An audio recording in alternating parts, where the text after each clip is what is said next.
बिस्मिल्लाहिर्रहमानिर्रहीम। जैसा कि आप लोगों को पता है कि हमने पिछली वीडियो में पास्कल ट्राइंगल के बारे में पढ़ा था। सो ये ये पास्कल ट्राइंगल है। इसके बारे में हमने पिछली वीडियो में पढ़ा था कि हम एक पीक के लिए इंटेंसिटी और इसका रेशो किस तरह लिख सकते हैं। तो यहाँ पर अगर हम ट्रिपलेट पीक की बात करें तो ट्रिपलेट पीक हमारे साथ इस तरह बनता है। और अगर हम बात करें क्वार्टेट पीक की तो क्वार्टेट पीक हमारे साथ इस तरह बनता है। क्वार्टेट पीक हमारे साथ इस तरह बनता है। अब सवाल यहाँ पर यह पैदा होता है कि जो मिडल वाला पीक होता है इसकी intensity as compare to first and last इसके कंपेरिजन में क्यों ज़्यादा होती है। अगर हम क्वार्टेट पीक की बात करें तो इसकी इंटेंसिटी, ये जो मिडल वाली दो है, इसकी intensity as compare to first and last इसके कंपैरिजन में क्यों ज़्यादा होती है। तो इसके पीछे जो लॉजिक है आज हम इस वीडियो में इसके बारे में पढ़ेंगे। अब यहाँ पर हम एग्जाम्पल लेते हैं। अगर हम एग्जाम्पल ले इथाइल ब्रोमाइड का तो CH3 CH2 और Br, ये क्या है? Ethyl bromide. इसको हम कहते हैं मिथाइलिन प्रोटॉन। मिथाइलिन प्रोटॉन और इसको हम कहते हैं मिथाइल प्रोटॉन। अगर इसको हम इस तरह लिखे, इस इथाइल ब्रोमाइड का जो स्ट्रक्चर है इसको अगर हम ओपन करें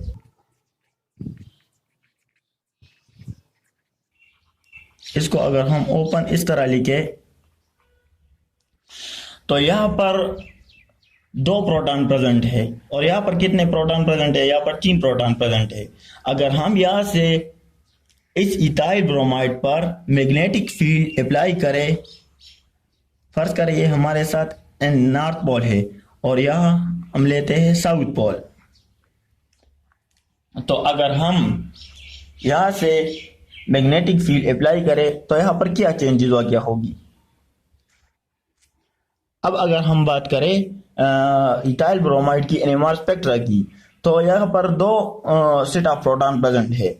एक सेट हमारे पास है मिथाइलिन प्रोटॉन की और दूसरा जो सेट है वो है मिथाइल प्रोटॉन की।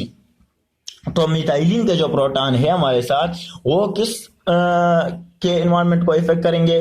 वो मिथाइल प्रोटॉन के एनवायरनमेंट को इफेक्ट करेंगे। इसी तरह मिथाइल के जो प्रोटॉन है वो मिथाइलिन प्रोटॉन को इफेक्ट करेंगे।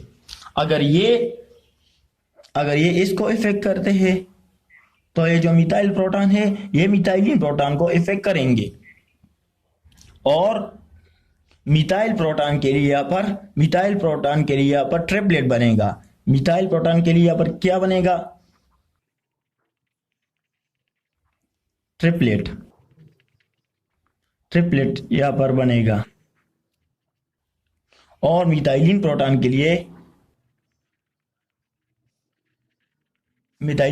यहाँ पर क्वार्टेट बनेगा।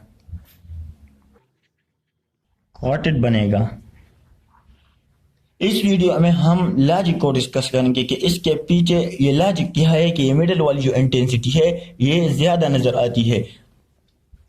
तो इसके लिए जो रेशो होगा वो क्या होगा?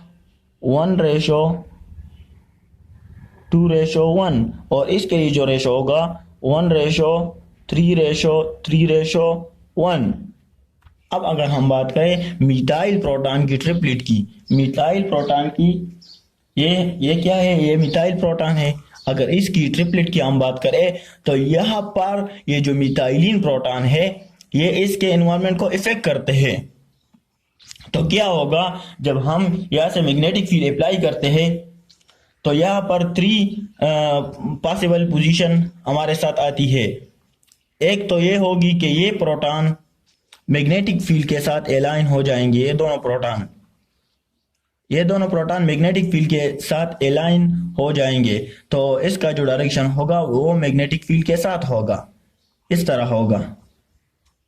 अगर मैग्नेटिक फील्ड हमारे साथ इस तरह है तो इन दोनों प्रोटॉन का जो डायरेक्शन होगा वो मैग्नेटिक फील्ड के साथ होगा। तो यहाँ पर जो मैग्नेटिक फील्ड की इंटेंसिटी होगी वो इसको हम डिक्रीज करेंगे, यानी इसको हम इंक्रीज नहीं करेंगे बल्कि डिक्रीज करेंगे, क्योंकि प्रोटॉन का जो डायरेक्शन है वो मैग्नेटिक फील्ड के साथ अलाइन है और इसी वजह से ये प्रोटॉन है ये डिशील्ड हो जाएंगे। अब अगर हम दूसरे सीट की बात करें तो यहाँ पर दो पॉसिबिलिटी हमारे साथ आती है। एक ये कि एक प्रोटॉन मैग्नेटिक फील्ड के साथ अलाइन हो जाता है इस तरह, और दूसरा प्रोटॉन मैग्नेटिक फील्ड के अगेंस्ट जाता है इस तरह। तो अगर एक प्रोटॉन मैग्नेटिक फील्ड के साथ अलाइन होता है तो दूसरा प्रोटॉन मैग्नेटिक फील्ड के खिलाफ जाएगा इस तरह। इसको हम इस तरह भी लिख सकते हैं कि एक प्रोटॉन अगर मैग्नेटिक फील्ड के खिलाफ है तो दूसरा प्रोटॉन मैग्नेटिक फील्ड के साथ है। और दूसरा जो पॉसिबल पोजीशन हमारे साथ आता है वो इस तरह है कि ये दोनों प्रोटॉन, ये प्रोटॉन और ये प्रोटॉन मैग्नेटिक फील्ड के खिलाफ जाएगा, यानी मैग्नेटिक फील्ड के, अब जो हमने मैग्नेटिक फील्ड अप्लाई की है यहाँ पर, तो ये प्रोटॉन और ये प्रोटॉन इन दोनों की डायरेक्शन मैग्नेटिक फील्ड के अपोजिट होगी, तो इसकी डायरेक्शन इस तरह हो जाएगी। तो यहाँ पर प्रोटॉन के कितने सेट हमारे साथ आ गए, 1 2 3, और इसके जो पॉसिबल ओरिएंटेशन है वो कितने हैं, 1 2 3 4। तो यहाँ पर ये हम ट्रिपलेट की, मिथाइल प्रोटॉन की ट्रिपलेट की बात करते हैं।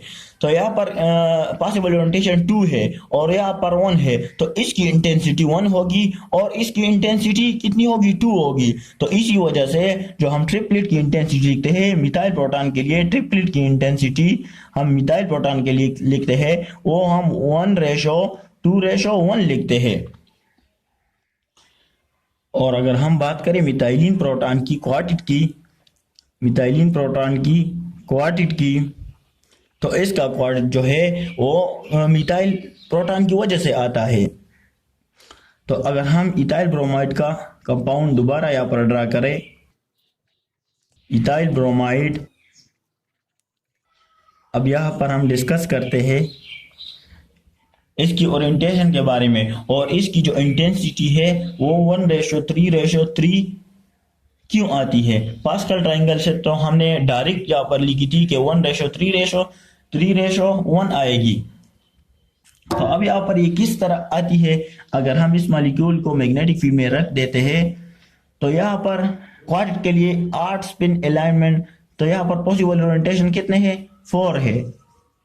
4, अगर n की वैल्यू हमारे साथ 3 होगी तो n+1 3+1 4, और ये हमारे साथ 8 पॉसिबल ओरिएंटेशन शो करता है ये प्रोटॉन। तो अगर ये तीनों प्रोटॉन अप्लाइड मैग्नेटिक फील्ड के साथ अलाइन हो जाते हैं तो इनकी डायरेक्शन इस तरह होगी। और अगर हम दूसरे सीट की बात करें, 2 प्रोटॉन मैग्नेटिक फील्ड के साथ होंगे और एक प्रोटॉन अगेंस्ट होगा। तो यहां पर 2 प्रोटॉन मैग्नेटिक फील्ड के साथ होंगे और एक अगेंस्ट होगा, एक अगेंस्ट होगा और 2 मैग्नेटिक फील्ड के साथ होंगे, एक अगेंस्ट होगा और 2 प्रोटॉन मैग्नेटिक फील्ड के साथ होंगे। इसी तरह 2 प्रोटॉन, अगर हम तीसरे सीट की बात करें तो उसमें 2 प्रोटॉन मैग्नेटिक फील्ड के अगेंस्ट होंगे, 2 प्रोटॉन मैग्नेटिक फील्ड के अगेंस्ट होंगे और एक प्रोटॉन साथ होगा। 2 प्रोटॉन मैग्नेटिक फील्ड के अगेंस्ट होंगे और एक प्रोटॉन साथ होगा। इस तरह 2 प्रोटॉन मैग्नेटिक फील्ड के अगेंस्ट होंगे और एक प्रोटॉन साथ होगा। और अगर हम चौथे सेट की बात करें तो चौथे सेट में तीनों प्रोटॉन मैग्नेटिक फील्ड के अगेंस्ट होंगे, तीनों प्रोटॉन मैग्नेटिक फील्ड के अगेंस्ट होंगे। तो इस केस में जो अप्लाइड मैग्नेटिक फील्ड की स्ट्रेंथ होती है उसको डिक्रीज करना होता है, इसको क्या करना होता है, इसको डिक्रीज करना होता है। और ये प्रोटॉन जो यहाँ पर आपको नजर आते हैं ये भी डी शील्डेड रीजन में आते हैं, यानी टीएमएस से ये दूर जाते हैं। और अगर हम इन प्रोटॉन्स की बात करें, इन पॉसिबल इमिटेशन की बात करें, तो ये टीएमएस के करीब जाते हैं, ये टूवर्ड दी टीएमएस जाते हैं। और टीएमएस क्या होता है, टीएमएस को हम स्टैंडर्ड लेते हैं एनएमआर स्पेक्ट्रा में। तो यहाँ पर कितने पॉसिबल ओरिएंटेशन हमारे साथ आ गए, 1 2 3 4 5 6 7 8। तो यहाँ पर कितने पॉसिबल ओरिएंटेशन हमारे साथ आ गए। ये प्रोटॉन कितने स्पिन अलाइनमेंट शो करता है, 8 स्पिन अलाइनमेंट शो करता है। कितने, 8 स्पिन अलाइनमेंट शो करते हैं। और ये हम किसकी रिस्पेक्ट से बात करते हैं, मिथाइलिन प्रोटॉन के लिए जो क्वार्टेट आते हैं उसकी रिस्पेक्ट से हम बात करते हैं। तो इसी वजह से इसकी जो इंटेंसिटी होगी इन मिथाइलिन प्रोटॉन की जो इंटेंसिटी होगी वो 1:3। यहाँ पर कितने ओरिएंटेशन है, 1 2 3। और यहाँ पर कितने ओरिएंटेशन है, 1 2 3। और यहाँ पर जस्ट 1 ओरिएंटेशन है, तो इसकी इंटेंसिटी इस तरह हो जाएगी। तो इसी वजह से मिथाइलिन प्रोटॉन के लिए जो इंटेंसिटी रेशो होता है वो 1:3:1 होता है। और जो मिथाइल प्रोटॉन के लिए जो होता है वो 1:2:1 होता है। तो इसी वजह से ये जो मिडल वाला पीक होता है उसकी इंटेंसिटी ज्यादा होती है as compare to first and last. मेरे ख्याल में आप लोगों को अच्छी तरह से समझ आ गया होगा। और अगर हम इसकी टीएमएस की बात करें, फर्स्ट करें हम ग्राफ यहाँ पर लेते हैं, यहाँ पर हम टीएमएस एज आ रेफरेंस स्टैंडर्ड लेते हैं।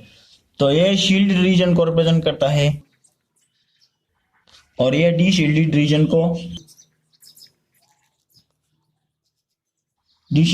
को रिप्रेजेंट करता है। तो यहाँ पर जो प्रोटॉन होंगे वो डी शील्ड होंगे और यहाँ पर जो टीएमएस के करीब होंगे उसको हम शील्ड प्रोटॉन कहते हैं। तो अगर अप्लाइड मैग्नेटिक फील्ड की स्ट्रेंथ इंक्रीज होगी तो उस केस में हम उस प्रोटॉन को शील्ड प्रोटॉन कहते हैं। शील्ड प्रोटॉन क्या करते हैं, अपने आप को अप्लाइड मैग्नेटिक फील्ड से बचाते हैं। अगर अप्लाइड मैग्नेटिक फील्ड की डायरेक्शन इस तरह है तो जो प्रोटॉन अपने आप को शील्ड करते हैं उसकी डायरेक्शन इस तरह होगी। और डीशील्ड प्रोटॉन में क्या होता है, वो अप्लाइड मैग्नेटिक फील्ड के साथ अलाइन हो जाता है। तो इसी वजह से इसके लिए जो मैग्नेटिक फील्ड की स्ट्रेंथ होती है वो हम डिक्रीज करते हैं और शील्ड प्रोटॉन के केस में हम मैग्नेटिक फील्ड की स्ट्रेंथ को इंक्रीज करते हैं। तो this is the logic behind, that's why the middle peak show the high intensity. Okay, thanks.